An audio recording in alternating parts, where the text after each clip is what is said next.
Struggle பண்ணி அப்புறம் DNC பண்ணாங்க. டிஎன்சி பண்ணி ஒரு 2 டேஸ்லேயே வந்து ஹாய் எல்லாரும் எப்படி இருக்கீங்க? நாங்கள் ரொம்ப நல்லா இருக்கோம். இன்னைக்கு என்னன்னா என்னோட ப்ரெக்னன்சி ஜர்னி பற்றி தான் பார்க்க போகிறோம்.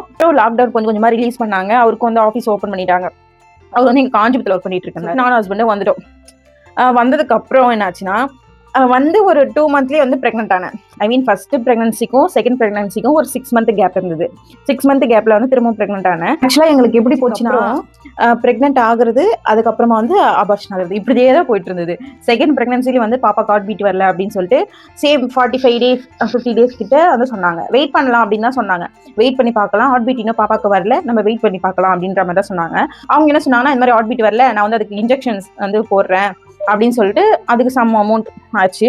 இன்ஜெக்ஷன் போட்டாங்க. இன்ஜெக்ஷன் போட்டு ஒரு 3 டேஸ்லேயே வந்து திரும்ப வந்து ப்ளீட் ஆக ஆரம்பிச்சிருச்சு. ஸோ ப்ளீட் ஆயிடுச்சுன்னு சொல்லிட்டு திரும்ப ஹாஸ்பிட்டலுக்கு போனதுக்கு அவங்க என்ன சொல்லிட்டாங்கன்னா, இல்லை ஹார்ட் பீட் இல்லை, பாப்பாக்கு இன்னும் வரல, அபார்ஷன் ஆயிடுச்சு அப்படின்ற மாதிரி சொல்லிட்டாங்க. எனக்கு என்ன இது, எதனால இப்படி ஆகுது? அவங்க கிட்ட வந்து கேட்டாலும் எதனால இந்த மாதிரி ஆகுது அப்படின்னு கேட்டாலும் கரெக்டான வந்து ரீசன் வந்து யாரும் சொல்ல மாட்டேங்கிறாங்க. அது வந்து எனக்கு ரொம்ப என்னது அப்படின்ற மாதிரியே தான் இருந்ததே தவிர அதுக்கான கரெக்ட் ரீசன் எதனா சொன்னாதான் நம்ம சொல்யூஷன் எதனா பண்ண முடியும். அது வந்து ரொம்ப கஷ்டமா இருந்தது. யாருக்கு இருந்தாலும் ஒரு மாதிரி ஃபீல் ஆகும்ல. ஏன்னா ஃபர்ஸ்ட்டும் வந்து ஹார்ட் பீட் இல்லைன்னு சொல்லிட்டு அபார்ஷன் ஆயிடுச்சு, ரெண்டாவதும் வந்து ஹார்ட் பீட் இல்லைன்னு சொல்லிட்டு அபார்ஷன் ஆகுது. எனக்கு வந்து லிட்டரலா வந்து நான் ரொம்ப மனசளவுல ரொம்ப டவுன் ஆயிட்டேன். எனக்கு என்ன பண்றதுன்னா தெரியல.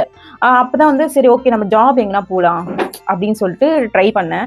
அப்போதான் லாக்டவுன் கொஞ்சம் கொஞ்சமா ரிலீஸ் பண்ணியிருந்தாங்களா. ஓகே நான் பியூட்டிஷியன் கிளாஸ் போகலாம்னு சொல்லிட்டு பியூட்டிஷியன் கிளாஸ் போயிட்டு கோர்ஸும் முடிச்சுட்டு அதுக்கப்புறமா வந்து டாக்டர் போயிட்டு செக் பண்ணாங்க, பிரெக்னன்சி பிளான் பண்ணலாமா அப்படின்னு போய் செக் பண்ணப்ப இல்லை, கர்ப்பப்பை வந்து கொஞ்சம் வீக்கா இருக்கு, ஸோ இன்னும் ஒரு 1 இயர் போகட்டும், அதுக்கப்புறம் பிளான் பண்ணிக்கோங்க. ஏன்னா ஒரு முறை டிஎன்சி பண்ணியிருக்காங்க, செகண்ட் டைம் வந்து அபார்ஷன் ஆயிருக்கு. அப்போ வந்து டேப்லெட் கொடுத்தாங்க டாக்டர். அப்போ தான் டேப்லெட்ல 3 டேஸ்ல சரியாயிருச்சு. ஸோ வந்து கர்ப்பப்பை ரொம்ப வீக்கா இருக்கு, இன்னும் ஒரு 1 இயர் ஆச்சு வெயிட் பண்ணுங்க அப்படின்ற மாதிரி சொல்லிட்டாங்க. சரி ஓகேன்னு சொல்லிட்டு நாங்களும் விட்டோம்.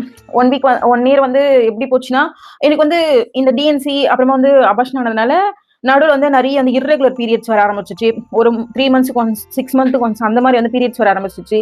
ஹாஸ்பிட்டலில் போய் செக் பண்ணுவேன். செக் பண்ணி பார்க்கும்போது என்ன சொல்லிடுவாங்கன்னா, இல்லை இது வந்து நான் வந்து ப்ரெக்னெண்ட்டாக இருப்போமோ அப்படின்னு ஒரு டவுட்ல போய் செக் பண்ணுவேன்.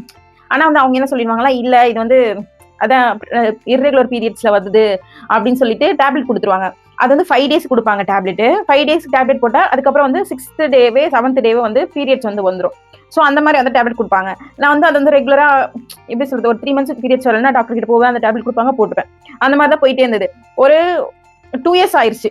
நாங்கள் வந்து அதை பற்றி பிளான் பண்ணவே இல்லை. நான் வந்து ஷாப் வச்சுட்டேன், பார்லர் ரன் பண்ணிட்டு இருந்தேன். எனக்கு வந்து ஷாப் போகிறதுக்கு வீட்டில் வரதுக்கு அது அந்த மாதிரி இப்படியே போயிட்டு இருந்தது. அப்புறம் தான் வந்து பீரியட்ஸ் சேம் அதே ப்ராப்ளம், பீரியட்ஸ் வந்து வரல. சரி ஓகே நம்ம வீட்டில் செக் பண்ணி பார்க்கலாம் அப்படின்னு சொல்லிட்டு நான் என்ன பண்ணுவேன்னா, 3 மாசத்துக்கு ஒரு முறை பீரியட்ஸ் வராமல் இருக்குல்ல, ஒவ்வொரு முறையும் கார்டு செக் பண்ணி பார்ப்பேன்.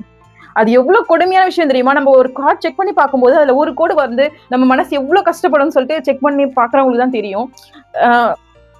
ப்ளீஸ் யாருன்னா இந்த மாதிரி செக் பண்ணி நெகட்டிவ் வருதுன்னா ப்ளீஸ் கமெண்ட் பண்ணுங்க. ஏன்னா நிறைய முறை எனக்கு நெகட்டிவ் தான் வரும். நான் வந்து என்ன பண்ணுவேன்னா, ஒரு மெடிக்கலை வாங்கி பார்ப்பேன். ஒருவேளை நான் இந்த மெடிக்கல் தான் தப்பா வருதோ, இந்த பிராண்டு தான் தப்பா வருதோ, நம்ம வந்து வேற கடையில வாங்கி பார்ப்போம், வேற மெடிக்கல்ல வாங்கி பார்ப்போம் சொல்லிட்டு எனக்கு தெரிஞ்சு நான் காஞ்சிபுரத்துல இருக்க எல்லா மெடிக்கல்லையுமே வந்து பிரெக்னன்சி கிட் வாங்கி பார்த்திருக்கேன். தெரியுமா? எல்லா பிராண்ட்லயுமே வந்து வாங்கி பார்த்திருக்கேன். எல்லாத்துலயும் வாங்கி பார்த்தா எல்லாத்துலயும் ஒரு கோடு தான் வரும். எனக்கு எவ்வளவு அப்செட்டா இருக்கும் நீங்க யோசிச்சு பாருங்க, எவ்வளவு கஷ்டமா இருக்கும்னு யோசிச்சு பாருங்களேன். எனக்கு இப்ப நினைச்சா ரொம்ப கஷ்டமா இருக்கு. சரி, அதுக்கப்புறம் எல்லா பிராண்ட்லயும் வாங்கி யூஸ் பண்ணிருக்கேன். எல்லாமே வந்து நெகட்டிவ் தான் வரும். எனக்கு அதை பார்க்கும்போதுலாம் வந்து ரொம்ப கஷ்டமா இருக்கும். என்னடா இது, எப்ப செக் பண்ணாலும் நெகட்டிவ்னே வருதே அப்படின்ற மாதிரி இருக்கும்.